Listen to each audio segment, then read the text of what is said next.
Right. So see, Bismillah ar-Rahman ar-Rahim. Thumma yarfa'u ra'sahu. We still speak about the Imam, right?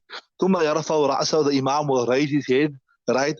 وَيَقُولُ سَمِعَ اللَّهُ لِمَنْ حَمِدَهُ. And he will say, Allah Ta'ala has heard those who praised him, right? See, there is saying. Then, وَيَقُولُ الْمُعْتَمُ رَبَّنَا لَكَ الْحَمْدُ. The Mu'tam, the Muqtadi will say, رَبَّنَا لَكَ الْحَمْدُ. So the Muqtadi won't say, سَمِعَ اللَّهُ لِمَنْ حَمِدَهُ. What? The Muqtadi will respond to the call of the Imam and he will say what? Sami Allahu Rabbana lakal hamd, right? So they show this is taqseem. What's the taqseem? Tasmee for the Imam and what's this tahmeed for the Muqtadi, right? Carry on. Right. وَلَا يَقُولُهَا الْإِمَامُ إِنْ دَهْدَيْتَ. According to Abu Hanifa, the Muqtadi will, the Imam will not say Rabbana lakal hamd. Clear, right? That's Imam Hanifa's opinion. You got it, Yusuf? Wala, you wanted Harif first today? Wala yaqulu, yani, la yaqulu, what? At-tahmid. Right? Alright, carry on. Right. So, qala refer to Sahibain. Hazrat Imam Sahibain who say, يعني يقولها, يعني يقول الإمام في نفسه. So what Sahibain is saying, the Imam will say, سمع الله لمن حمد, loud. He say to himself, ربنا ولك الحمد حمدا كثيرا, whatever, طيبا مباركا في ملء السماوات والأرض وملء ما بينهما وملء ما شئت من شيء بعد, whatever, right? See there? So وقال يقولها في نفسه, you say to himself, right?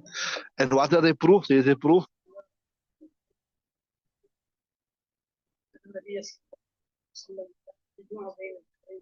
Right. لما روى أبو هريرة, because of what Abu Hurairah radiallahu anhu narrated, أن النبي صلى الله عليه وسلم, Nabi صلى الله عليه وسلم, يجمع بين ذكرين. Abu Hurairah says that Nabi Sallam gathered between both. What does he mean between both? He gathered between the tahmeed and he gathered between the tasmee. Right. Carry on. Yeah. And there's another reason. He said, look here, the Imam is saying that, look here, Allah Ta'ala hears those who praise him. But he's not praising Allah Ta'ala himself. How does it work? How can he encourage others to praise Allah Ta'ala when he's not praising Allah Ta'ala himself? You understand what I'm saying? So he should praise Allah Ta'ala, fulfilling, like, so when, like how when you encourage somebody to do something, when you are encouraging somebody to do something, you must do it yourself. You can't tell the people, hey, read Salah, read Salah, read Salah, but you're not reading Salah. So you're telling the people, Allah Ta'ala heard those who praised him, but you're not praising Allah Ta'ala yourself. So you're saying that the Imam must praise. So this is a dalil aqli. Dalil aqli, a logical proof to say that the Imam must also see it. وَلِأَنَّهُ حَرَّضَ غَيْرَهُ. He has encouraged other people to say, فَلَا يَنْسَى نَفْسَهُ. So he mustn't forget himself, right? He must say it himself. Right, carry on. Now we come to Imam Abu Hanifa's opinion. And remember, what was Imam Abu Hanifa's opinion? Imam Abu Hanifa's opinion, you will only say, Sami Allahu liman hamida. He'll pause a little bit there in the qawma, and then give self to say the Muqtadi a chance to say Rabbana lakal hamd, then he will proceed. That's what he's saying there, right?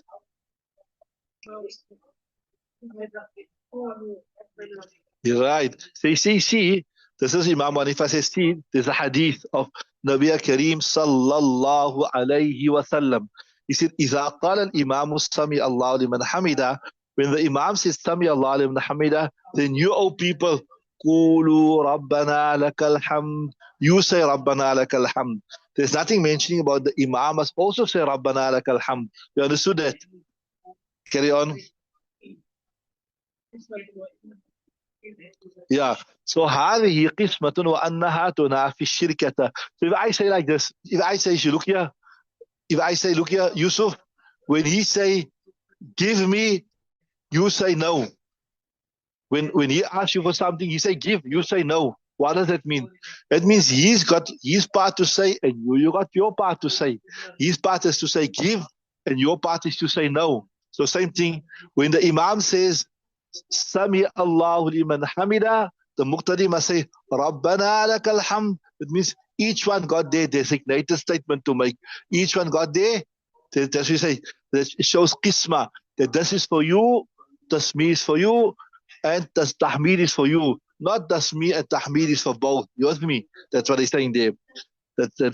هذه قسمة. This is qisma, right? وأنها تنافي الشركة, and it negates what shirkata? It negates being partners, right? Carry on. Yeah, that's our proof also to say that our proof to say that tahmid is for the muqtadi and tasmi is for the imam. The fact that we don't tell the imam to make the muqtadi to make tasmi. The muqtadi will say Sami Allahu liman hamida. Say walihada, for this reason, because there's qismat, right? لا يأتي المؤتم بتسمية. The muqtadi don't have to make tasmi indana, according to us, خلافا للشافعي. But this is contrary to us, Imam Shafi. Right? So what's Imam Shafi's opinion in the matter? Right. So ولأنه, and this is now again our proof, another proof for us. ولأنه يقع تحميده بعد تحميد المقتدي. Let's discuss this first. We're giving a reason why we're saying the Imam mustn't say tahmid. See, just look at me 1 minute. If the Imam says Sami Allahu liman hamida, right? And then he says Rabbana lakal hamd, right? So now remember, the muqtadi is not going to make tasmi. He's not going to say Sami Allah. He's only going to make tahmid. So that means inevitably it would mean that the Imam is making his tahmid after the tahmid of the muqtadi. That's what I'm saying.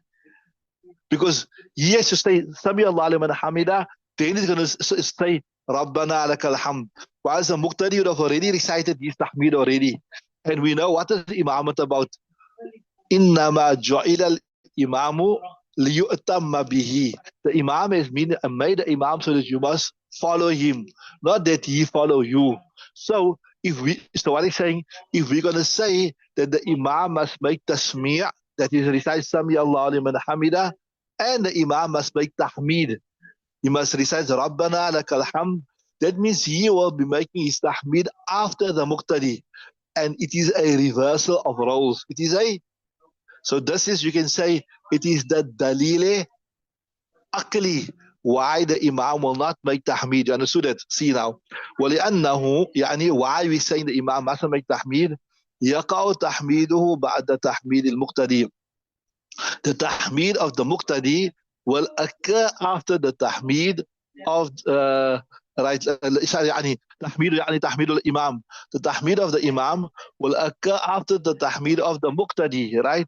وهو خلاف موضوع الإمامة, and this is contrary to the whole spirit of imamat. Imamat is the muqtadi must follow the imam. Although there's certain masail you do, inshallah we'll do it when it further on.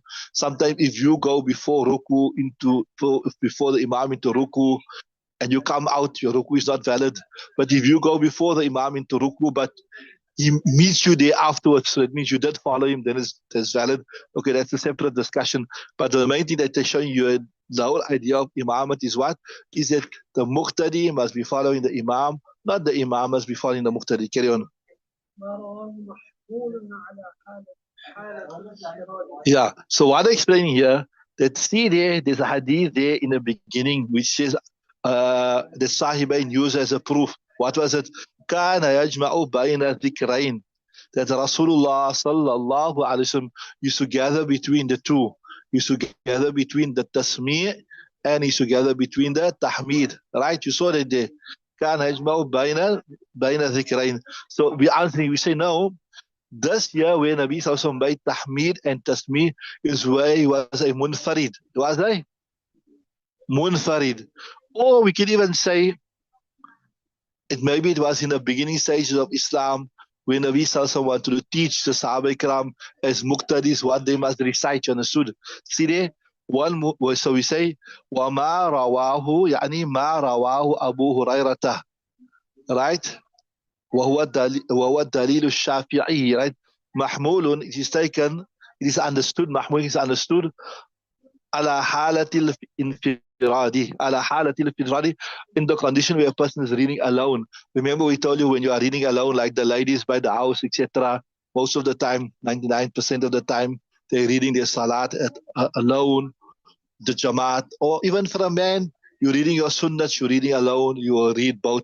This whole masla only relates to where you are following, make iqtida of the imam, which is in Farz namaz. So if a woman happens to be making iqtida, following the imam in Farz namaz, then the same iqtida will play out, right? So والمنفرد, the munfaridu, يجمع بينهما في الأصح.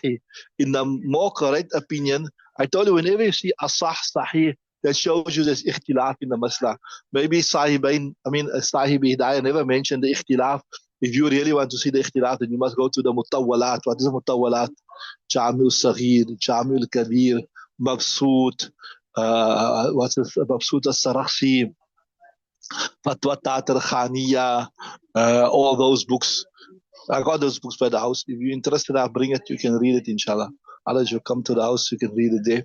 Right. So, وَالْمُنْفَرِدُ يَجْمَعُ بَيْنَهُمَا فِي الْأَصَحِّ. The munfarid, he will gather between both. So, munfarid is whether you're reading Farz namaz, or whether you're reading your sunnats, or whether a lady is reading alone by a house, right? As-sahih. So, but وَإِنْ كَانَ يُرْوَى الْإِكْتِفَاءُ بِالتَّسْمِيهِ. Although it is, I told you when you see a majhul sigha, ruwiya, yurwa, kila, yuqalu, etc., etc., it points to the more weaker qawl. You'll do more of this if you do the ifta, inshallah, you'll do the implication of all these words. So he's saying, وَإِنْ كَانَ يُرْوَى الْإِكْتِفَاءُ بِالتَّسْمِيعِ وَيُرْوَى بِالتَّحْمِيدِ. Although it is narrated that if a munfarid, a person reading salah alone, right, or whether it's a man or female, right, اختفاء بالتسمية, you just have to say سمي الله لمن حمده ويروى بالتحميد.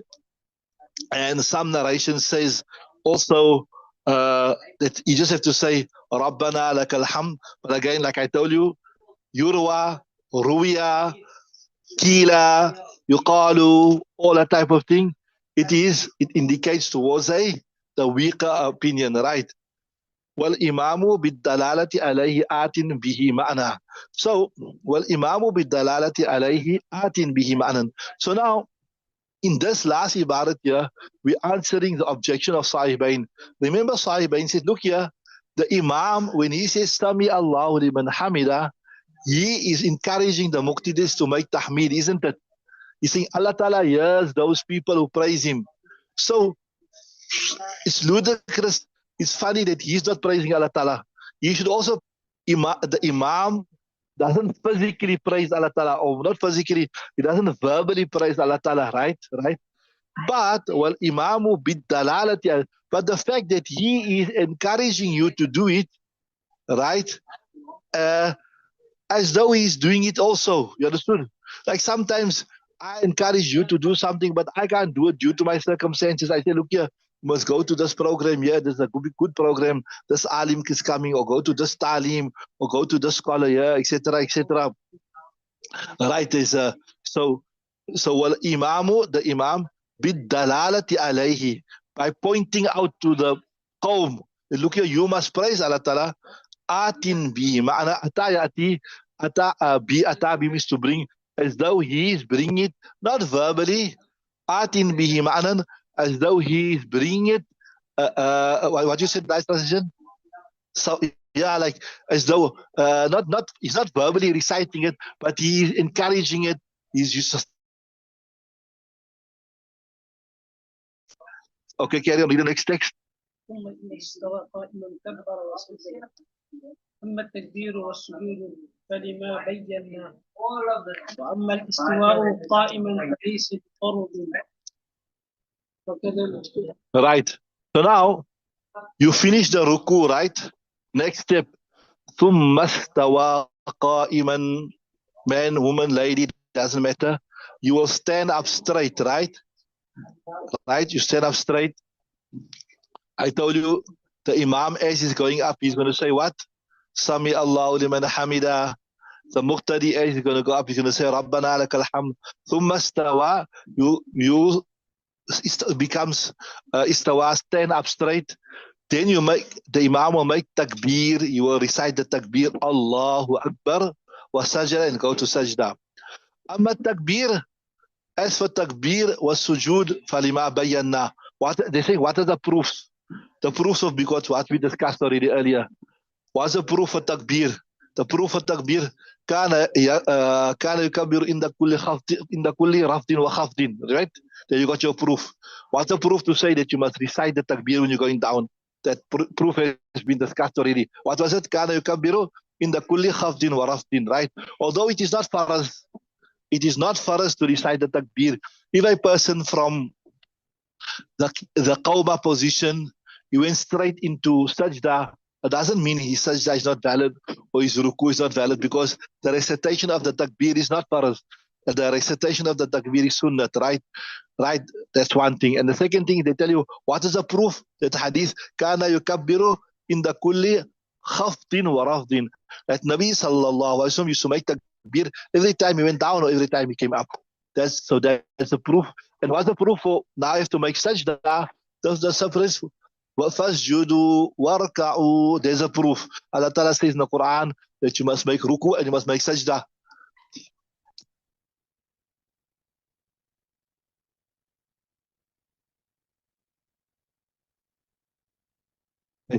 So they're saying, they tell you that the proofs of both of these two things has been mentioned already, right?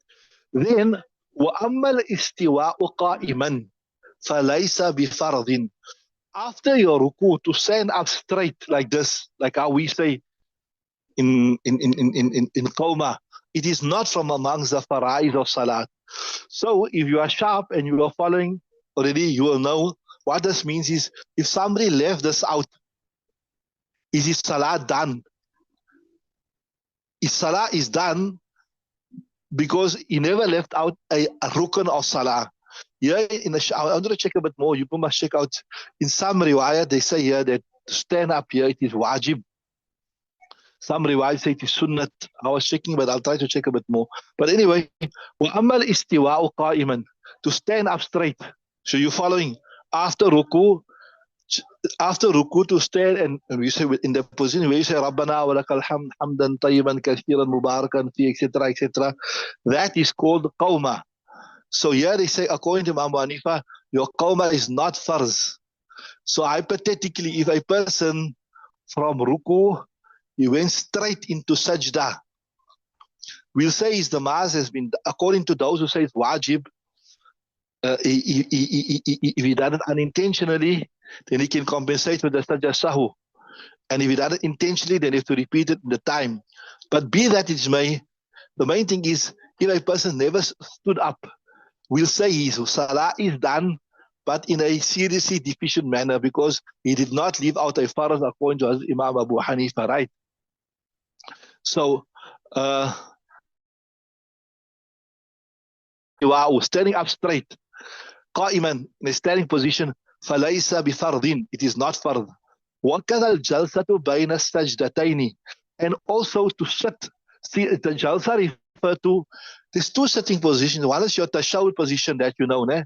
And one is jalsa. Jalsa means to sit between the two sajdas.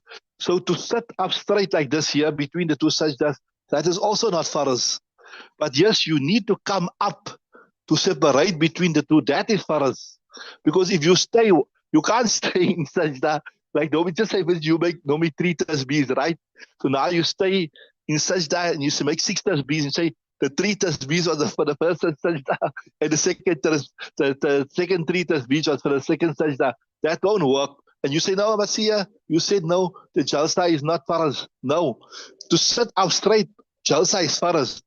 But to make 2 sajdas, and how will you make 2 sajdas? How's the way you can, that you must at least come up out of. So to come up out of sajda, at least that is farz. But the actual sitting like that is not farz. You saw the difference, quite a deep difference between the two. I hope you got it. You know what I'm saying? I'll repeat it. So to sit, to come between the 2 sajdas and sit like this in the upright position like this, that is not farz. That is sunnat, right? But that doesn't mean you can't make the 2 sajdas together. Like I told you, you normally make three tasbeehs. So you say in my sajda, okay, three tasbeehs the first sajda, another three tasbeehs is the second sajda. That won't work. Why? Because that's one sajda. So you need to at least come up out of the sajda position, right? Closer to a sitting position to differentiate between the two sajdas, to show that you made two sajdas. Because two sajdas is necessary to such an extent. If you missed one sajda out, you have to repeat. You still have to make it. If you only made one sajda and you realize I only made one sajda, you make the sajda again in your salat, and then you will just have to make sajda sahu because you took it out of the order of the proper order. Are you guys with me so far? So understand. I hope that's clear. For the online people also, that's clear to say that. وأما الاستواء قائما, to stand up straight, فليس is not fard. It is according to some riwayat wajib, some sunnat. وكذا الجلسة بين السجدتين, and then to sit between the two sajdas upright, that also is not farz. But yes, I put a disclaimer there. But to separate between the two sajdas, that is necessary. Because if you don't separate, it's like one sajda, as though you only made one sajda, right? Then what tumaninatu fi ruqi wa sujudi. Then, okay, the next ibarat discusses a new thing. I will discuss that, inshallah. Today's Thursday, né? So we'll discuss that tomorrow. This is also a very important discussion. It's I told you, our Ustad, Mara Fadl Rahman from Madrasa Azadville, Sheikh al Hadith, is very, very passionate about this. He's very, very passionate, and that you must come, your body must come to a standstill in every rukn. If your body don't come to a standstill in every rukn, as though that rukn has not been done. He even wrote a whole book on this, upon the importance of ta'adil arkan. So what does ta'adil arkan means? Your body comes to a complete rest. Unfortunately, we, especially maybe without prejudice, now the ladies, they are very guilty of this here. We just hardly come into sajda, come out, hardly come into ruku, and you come out. Okay, the men most of the time they have to read in salat in the masjid, so they are forced to make a full ruku, they're forced to make a full sajda. But in the words of the hadith, you say فَنَقَرَ نَقْرَةً, like it is like to a pecking of a hen, like how, the swift, how quickly, how swiftly the hen picks up the grain, like that there. Nabi also likened that. So that we're going to discuss now tomorrow, the importance of your body coming to a complete rest in each rukn. And briefly, according to us, it is wajib. It is not faraz, it is wajib. So if your body don't come to the rest in a rukn, you left out the wajib. And as per our normal protocol, if you leave out the wajib intentionally, you have to repeat in the time. If you left it out unintentionally, then you can compensate with the sajda sahu, right? But more of that tomorrow, inshallah. But we stop there. Allah Ta'ala accept it. Allah Ta'ala make it the mean of shifa for all our sick. But subhanallah bihamdi, subhanakallah bihamdik, wa nashhadu an la ilaha illa anta. ما شاء الله لا حول ولا قوة إلا بالله. ربنا تقبل منا إنك أنت السميع العليم. سبحان ربك رب العزة